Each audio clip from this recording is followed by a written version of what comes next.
Nasaksihan mo na ba ang buong proseso ng pagtatanim ng kamatis mula sa pagpapasibol ng binhi hanggang sa paglilipat tanim?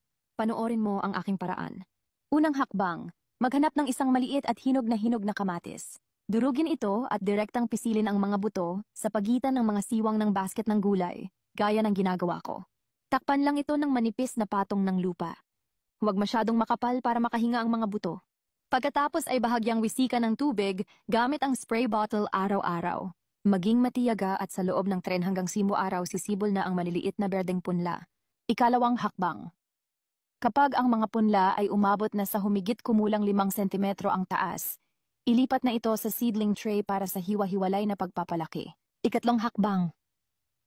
Kapag ang mga punla ng kamatis ay may 4 o 5 dahon na, maaari na itong ilipat sa mas malaking paso o itanim sa lupa. Tandaan, ilipat ito kasama ang buo at basang lupa sa paligid ng ugat. Paghaluin ng mabuti ang nabubulok na pataba sa lupa bilang panimulang abono.